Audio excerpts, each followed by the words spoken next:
The Consulting Success podcast is powered by the Clarity Coaching Program. If you'd like to work directly with the Consulting Success team and receive personal coaching and support to optimize and grow your consulting business, marketing, and revenue, visit consultingsuccess.com to find out more and apply. Welcome to the Consulting Success Podcast. I'm your host, Michael Zapersky. In this podcast, we'll dive deep into the world of elite consultants, where you'll learn the strategies, tactics, and mindset to grow a highly profitable and successful consulting business. Hey everyone, it's Michael Zapersky here, and today I'm with Frank Forte. Frank, welcome. Thanks, Michael. Thanks for having me.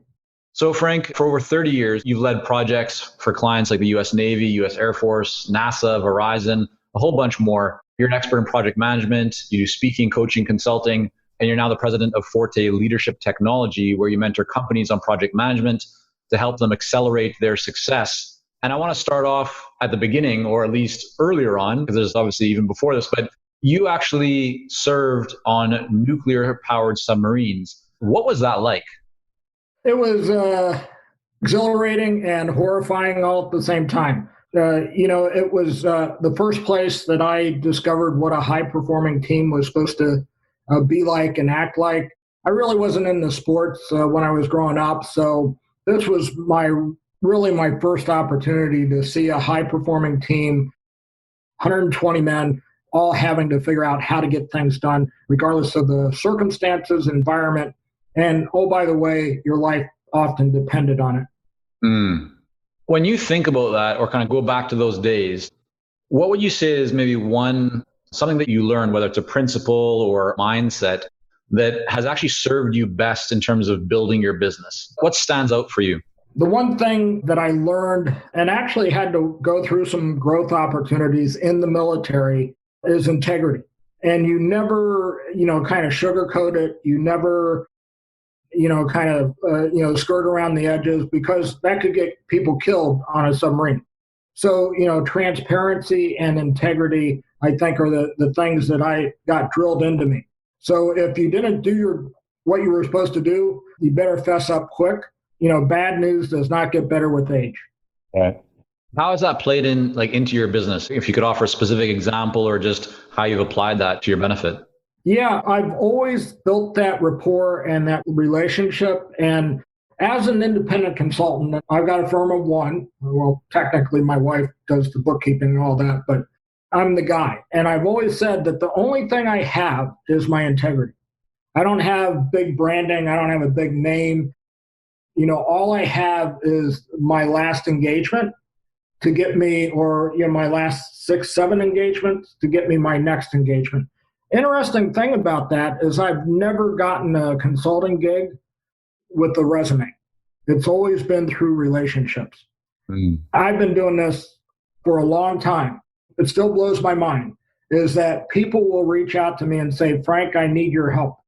They haven't talked to me for 5, 7, 8 years, but they kind of know what I do and how I do it, and with integrity, and they know when they need a Frank. And I think that's another thing about consulting. You got to be good at identifying what is your niche. Folks that try to be all things to all people really have a hard time distinguishing themselves, in my experience, getting gigs. Right. I was going to ask you about that, because you've actually worked in many different industries. So how has that kind of played out? Like, you have that experience in many different industries, yet you're talking right now about the importance of kind of specialization and focus, which I completely agree with. How have you taken those different industries and experiences that you've had and then used that and applied it with focus for the benefit of your business? Yeah, so the niche I have is my brand, what I do, how I do it. I can apply that to any industry. And the other thing that I've had to learn is to get up to speed on industries very quickly. There's a grace period. I'll say a month or two. But I walked into a foundry in Wisconsin, and they're melting iron. Never seen that before in my life. But guess what? I was there to re-engineer their supply chain and implement SAP. Right. The neat thing there is the president of the firm said, Frank, I want you to fly around on their corporate plane, and I want you to go visit everything, and I want you to see everything we do for 6 months, because you're not going to be qualified to give us advice until at least you understand how we do things today. And that was a huge gift for me. I mean, I got to talk to hundreds of people in the plants, everybody from the scrap steel purchase manager, just throughout the entire firm. Why would they do that though? I mean, so I think a lot of consultants, as they're listening to this right now, go, why would this founder even want you if you don't have experience in their industry? Why would they spend their money to educate you on better understanding their organization? Why wouldn't they just try and find someone who already has that knowledge and experience? At some point, my broad background, me being a quote unquote generalist, if you look at it from industry, becomes valuable because I've seen so many different things in so many different situations. I can cross-pollinate those ideas, right? So they didn't want somebody that knew their industry and was going to give them the same answer that everybody else in the industry had. And did you communicate that to them? Was that part of your initial conversation with them, that you're able to bring that kind of that breadth of different experiences to the benefit of them? Or is that something that they just mentioned to you? Like, how did that play out? Yeah, and exactly. It was like, literally, one of the first interview questions, well, do you have experience in my industry? Honest answer, no. However, I've seen a lot of process-based industries, and those processes tend to be the same no matter what industry. So warehousing, labeling, flow control, all those things, POs and invoices. And guess what? There's not that much difference. Yeah, there's nuance. Like I've done FDA implementations and there's nuance there, FCC regulation and telecom, right? So every industry has their own little special, constraints. Sure. But one of the kind of the old jokes is, in consulting is, oh yeah, that won't work, we're special, right? How many times have you and your audience heard that walking into a firm? Everyone hears it for sure. Everyone thinks they're unique and that their situation is different. I typically say, great, I'm here to learn why you're so different than everybody else. Yeah. And guess what? At the end of the day, they've got a few little nuances. Right. Before I work in financial services right now. Before this, I worked in a bank. Other than that, no financial services or banking experience at all. Yeah, really what I'm hearing from you, Frank, is you're taking what some might perceive as a weakness, right? As something, as a deficiency, that you don't have the experience in that specific industry or with that specific type of company. But what you're doing is you're not focusing on the weaknesses. Rather, you're just focusing on your strengths. It's like, yes, I don't have that, but here's what I do have. And I remember when I was consulting for an investment and insurance company, I was sitting at the boardroom table and one of the partners came and said, well, why are you here? Do you understand our business? I was like, no, I don't need to understand your business. I'm here to help you with marketing, with lead generation, right? With growing the business, which I've done with many other professional services firms, but I don't know all the details of insurance and finance, but you guys do, so it's okay, right? Yeah. And that's what I'm hearing from you as well. And I think it's a really important message for people to take from this because it does come up on a very, regular basis. Talk to me about the relationship in terms of how you got into that specific room, right? You're not known as the steel guy or the molding guy, or right? You're not labeled that way. What had them calling upon you, since you didn't have that specific knowledge of their industry? Why did they want to speak to you? One of the things that I've done with my career, and I'm not saying it's good or bad, but I've built relationships and I tend not to market myself as a consultant. I let others do that. So I give up a bit of my compensation to, we can call them headhunters. Most of the time, firms get these big contracts, right? They rarely, in my experience, a few times I've been brought in independently, but that was for special reasons, like to coach a CIO that was not doing well. But in general, these large programs and projects, you look at the one at Verizon, that was 400 people. They had 400 people. Arthur Andersen was, and this is back when Arthur Andersen was still there. And guess what? They weren't getting it done, so they got kicked out. I got put in charge. Just to clarify then, Frank, what I'm hearing from you is that you're saying that you're not going out directly to most of these organizations that bring you in. You're creating relationships with, for example, you said like recruiting firms as one example. They're getting the work, right, through their larger clients, and then you have the relationship with them, so they then bring you in, correct? Yeah. Is it all recruiting firms, or are there other types of organizations that you have these kinds of arrangements with? So if they have actually a software product, often I'll get a recruiter to get me in touch in the first time. Then I build a relationship with the software package or whatever sales team. And then wherever they go, right? So they proliferate, and you know how sales guys move around a lot, right? And also I do a lot to help them. If I'm not available, I'll work really hard to find them somebody else. Mm-hmm. I put money into that bank account. Right. And then there's this, in my mind, there's a model. When they have an opportunity, they almost feel obligated to reach out and have a conversation with me. And that's all I really hope for, right? Is it might not be a fit, it might be a fit, but just having that conversation. Right. So it's like the law of reciprocity kind of playing out there. Exactly. You mentioned you give up some compensation. So are you referring to the margin between what that firm would be billing the end client and what you're receiving? So if they're charging, let's say $200 an hour, you might be getting $150 an hour, just as an example. And so you're losing that $50 per hour, but you're okay with that? Is that what you're referring to? Yeah. And those are, kind of numbers that are kind of in the ballpark, sometimes more, rarely less. But yeah, literally just built my website.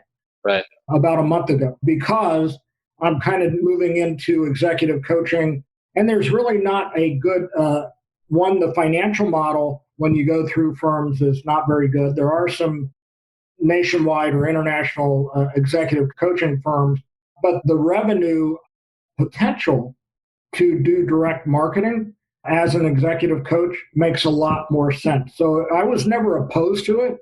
I just kind of felt like I always want to be doing the work and not doing the marketing. Right. Is more kind of where I live. And did you ever feel, or do you feel at any time unsatisfied or concerned about the margin that you're losing, or that the client that you're working with is, quote unquote, it's not your client, it's the agency or the recruiting firm or the partner's client, because they have the contract, they have the relationship. These are things that I hear fairly often from others in that kind of a situation. I'm wondering, how does that sit with you, and what's your mindset around that? Yeah, all those are just the contracting vehicles. But I'm there in front of the client day in and day out. I get to build the relationship. Yeah. An account exec or whoever pops in and out and takes them to dinner and whatever. But I'm there on the ground learning more about them every day than that account exec will ever know. Right. And literally, I don't take gigs if I'm not going to be happy with the comp model. I've rarely, and it's happened 3 or 4 times, where you get to renegotiate the compensation.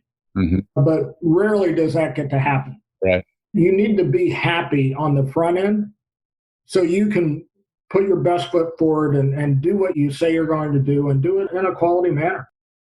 Hey, it's Michael here, and we'll be right back to the podcast. But first, are you ready to grow, scale, and take your consulting business and marketing to the next level? If so, our Clarity Coaching program may be a great fit for you. You'll work with our experienced team to set up a strategic plan for your business and coach you step by step in areas like how to consistently attract more leads, develop a magnetic message that resonates with your ideal clients, strategically package and position your services, earn higher fees, win more proposals, and scale your business. To find out more about Clarity Coaching and apply, go to consultingsuccess.com and click on coaching. At this stage, you've obviously been doing this for a while, right? You're not hurting for work, so it gives you a bit more choice to negotiate or say no to the wrong types of projects, right? Leaving you room to say yes to the right ones. Someone who might be earlier stage, going back to your situation, early on, did you find that you were saying yes to more projects? You weren't as maybe concerned. And so even if the rate was a little bit lower, you would say yes to it because you wanted to win that business. And then as things built up, you started to be more kind of selective. Hey, it's Michael here, and we'll be right back to the podcast. But first, are you ready to grow, scale, and take your consulting business and marketing to the next level? If so, our Clarity Coaching program may be a great fit for you. You'll work with our experienced team to set up a strategic plan for your business and coach you step by step in areas like how to consistently attract more leads, develop a magnetic message that resonates with your ideal clients, strategically package and position your services, earn higher fees, win more proposals, and scale your business. To find out more about Clarity Coaching and apply, go to consultingsuccess.com and click on coaching. Yeah, exactly. I wasn't as picky as when I was young, right? I didn't have the refined, quote unquote, taste, if you will, right, that I have now. I was not as, so when I do an interview now, they're interviewing me, but I'm interviewing them just as much. Yeah. Right. I don't know are they ready for the change they're asking for? And very often you can hear it in the boardroom that they want this, but they haven't laid the foundation to prepare the organization to get that. And often they come to me when they're ready to execute, but often I have to back up and have that conversation. How are we going to get the organization ready? Yeah, I think that's a really important point, and I want to hit on that with a question for you in just a minute. But before we do that, you've talked a lot about relationships and the value of cultivating those relationships. A lot of people talk about that as well, right? It's of course important to have a relationship. What are you doing specifically? Can you offer some examples of how you're practicing building relationships or cultivating relationships, strengthening relationships consistently with those in the network that you have? What are you doing that you feel is just really making a bigger impact than just a typical having conversations or sending an email every once in a while? Yeah, I'm a connector. I'm a networker. So I'm always thinking about who can I connect with who and how might I add value to that individual, right? And again, there are folks that will reach out to me that I haven't talked to in 10 years. And I'm ready. I don't feel like, well, you haven't talked to me in 10 years and now you want something. Right. No, I just kind of feel like that's what the right time is. You can only build rapport with one other person at a time. And in this virtual world we live in, it's a lot harder to do that. Mm-hmm. Back in good old days, typically I could do remote work after about 8 contacts with the clients. But then I've spent, years, 10, 12 years, every week on an airplane. Right. I remember one recent client, I was bouncing between Portland, Oregon, Germany, every other week. Mm-hmm. And the primary client was in Japan. Right. So, a lot of fun. Yeah. The agency model where there's a margin between what what's being charged and what you're actually earning. You've now been working within that structure for quite some time. Do you have any advice for those who might be feeling a bit of pressure? They're feeling like, well, I really want to be earning X, but the agency or the recruiting firm or partner, whoever it is, that they can only pay this. Any advice that you would have for people around negotiating or thinking about their fee and making sure they can try and maximize it if they are using that type of structure? Yeah, it varies by country and certainly financial models, but I tend to be independent. In the US, it's called 1099. Basically, I'm like computer. Right. I give them an invoice, they pay me. I got to take care of my own taxes, insurance, all that stuff. So I think if you want the security or you need the security, then you're going to have to pay for that, right? And I've bounced in and out of being executives in firms. I'd start out as a consultant. I'd get offered an executive position. I'd be there for 2 or 3 years, and then I'm back on the road. Yeah. Just because I love the flexibility. I love the independence. When I'm done, I like big, hairy problems. And, just kind of doing the maintaining a business operation isn't that exciting to me. Mm-hmm. So what I've done is kind of, learned who I was, what got me up in the morning, and then really tried to focus on that. I would say from a financial perspective, if you go W-2, again, talking US, and hopefully that translates for some of if you want benefits from a firm, whether you're an employee or not, that's worth about 27%. And it could be more in countries that have. Do you bring these things up? Like when you're negotiating around price with a partner, are you saying, yeah, my price is higher because I need to cover these things? I have to think about my insurance. I have to think, or are you not mentioning that at all? I don't apologize for my rate. I very rarely say what my rate is, and that frustrates a lot of recruiters. And most of the time, remember, recruiters get paid by the number of widgets they get in the door. Right. So I tend not to give them that conversation because my rate is normally way above what they want to pay because they want let's say 50% right. markup. Right. I tend to see, and I've actually seen both sides. I see what the client gets billed and I see what I bill. Yeah. In a lot of my roles as a program manager, I'm trying to manage the cost of an entire program. So I know what they're paying for the consultants. Right. I've seen upwards of 70% margin on individuals. Mm-hmm. Mine tend to be around the 35 to 40%. So you mentioned you don't share your rate with the recruiter in that situation. So how does that go down? Just walk us through, let's say I'm the recruiter. I say, Frank, I have this opportunity. It's a forestry company and they're having some real issues. Interested in bringing you in. How much are you going to charge? What's your rate? How does it go? And I would say, before I get to that, I'd like to know more about the client. And I'd also like to know, what can you afford? Okay. I can say whatever number I want. And as soon as fixated on that number, it's called numerical fixation, they get very tired, right? They know either they know they can't meet that, and now they're trying to beat me into a rate that they can afford. And most of the time, they don't know if they need a Frank or not. Okay. They'll do the LinkedIn search, right? And program manager, project manager, whatever. And they'll find, okay, yeah. And I typically will reply to recruiters, even if I'm not looking.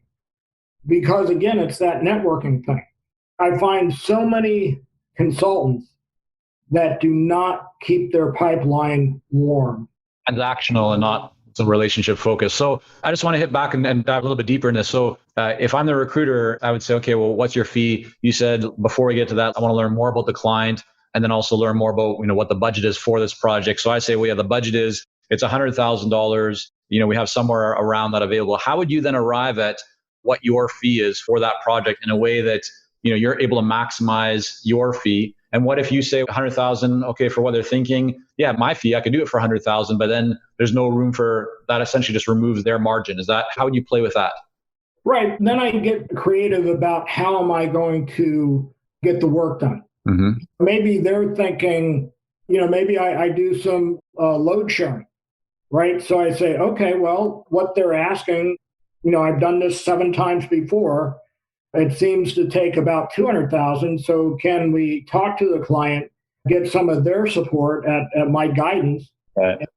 So to me, it's about having a creative conversation instead of the transactional. And you use that word. And that's a lot of how I think people get stuck in a corner very quickly. Yeah. Instead of asking, one more question than they think they need. Right. Because we as consultants tend to want to be able to be the answer man. Okay. I want to explore with you a couple of things that actually will be relevant even for those that are not using the current kind of pricing model in their business, even if they're doing marketing and they're getting their own clients directly and so forth. So the first is, how are you managing your pipeline, right? So for you, the relationship is very important to stay on top of those relationships, keep adding value to people that you're connected with. What do you use in terms of tools, technology? What's the best practice there for you? I tend to use, maybe I'm a little bit too old school, I use a cell phone and LinkedIn. Got it. Yeah. How do you sort, how do you decide who needs to be contacted and how often? On LinkedIn, about once a month, I go through and look who I haven't reached out to lately, the kind of the messaging thing, and I'll just go ping somebody. If I get a ping back, it's great. And then maybe we'll get into a conversation, but it's kind of that soft touch. Right. And then there's others that I make a habit of every couple of weeks. I reach out, have a conversation because I know they're kind of in my sweet spot from what they're doing, who they're doing it with. And so I'll just, pick up the phone. And it's easy once you have that relationship, right, to pick up the phone. A lot of folks think that you have to have a business reason to call somebody. Mm-hmm. You don't. Right. Yeah, I think, don't worry about being old school there, Frank, because the reality is, you're taking action, right? Just doing that and doing it consistently is what matters most. It doesn't matter whether they're using some technology or automation to help you. A lot of people have access to those things and say that they're using them, but they're not using them consistently. So I think just the fact that you're actually using it is what matters most. You help a lot of organizations to complete project, to make progress. And I think many consultants find themselves deep into a project, right? They want to achieve a great result for a client. They're very committed to that, but the project just is not going well. It's stuck. And it's not because the consultant does not want to achieve success. It's not because the consultant is not trying, but it appears to the consultant initially that what they're feeling is like the client is dragging their heels. They're a little bit slower to respond. The client appears preoccupied. Maybe they're not getting access to everything that they need. Maybe they're not getting the replies in a timely manner. Things just aren't progressing the way that the consultant would like. Have you ever been in that situation before? I have. As soon as you started a situation, I was working with the U.S. Army, and I was hired as a technical expert on big data. And so I'm sitting there toiling away, doing my work, and I look around and nobody's really working. And So I go back to the two people that interviewed me and hired me, and I said, who's in charge? It doesn't seem like we have any leadership here. Where are we trying to go? And oh, by the way, when are we going to get there? Yeah. And they looked at me and said, Frank, you're the wrong guy if you didn't realize that we hired you to sort this mess out. But they weren't going to tell me that they literally wanted me to experience the situation that you just described from like just an independent consultant associate just trying to get work done. And they said, now that you know how hard it is to get anything done here, go fix it. Right. What would you say to someone in that situation? I mean, how did you approach that situation, or how do you approach other situations? Do you go to the top kind of buyer and person in charge, the leadership there? Do you send them emails? Do you have to be very firm? Do you just hope and wait? What's the best practice that you've put into place that you have found actually works best? If at all possible, unless I'm dumping a lot of data or something, I'd rather have a conversation. Mm-hmm. And then if I am using data, then let's use charts and graphs and visuals that they can get that visual learner activated as well. In that particular case, I went to the lady who was supposed to be the project manager, the program manager, and I said, hey, we've got a lot of things going on here. How are you feeling about our progress? I'm overwhelmed. I can't figure this out. I don't know that domain area. I'm not an expert. I don't know if we're doing well or not doing well. I don't know who's working and who's not working. Mm-hmm.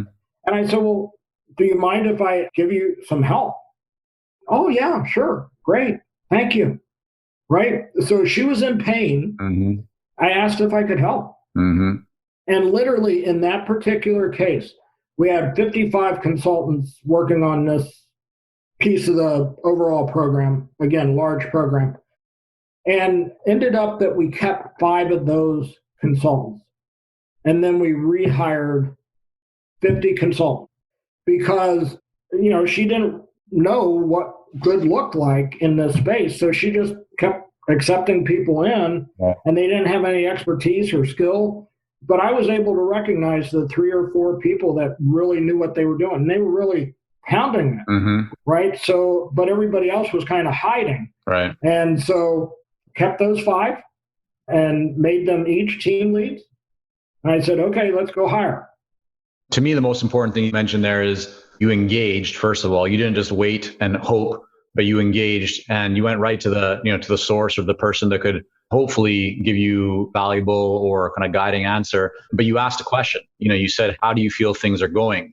And that's really powerful, because if they say things are going great, well, that tells you, which direction to take the conversation. If they said, like what she said, well, I don't know, I'm overwhelmed and so forth, that also tells you, where you can step in. And what I've observed, Frank, is, over the years that so often consultants don't even ask that question. They just wait, or they might send an email, continue to kind of pound on. And if you're not getting a good response the first couple of times you're doing it, continue to do the same thing, likely isn't going to get you the response that you want. So just asking that question, like, how do you feel about the progress that is being made right now? And getting some of that feedback can really be beneficial. So I think that's a good example there that we went into. So thanks for sharing that.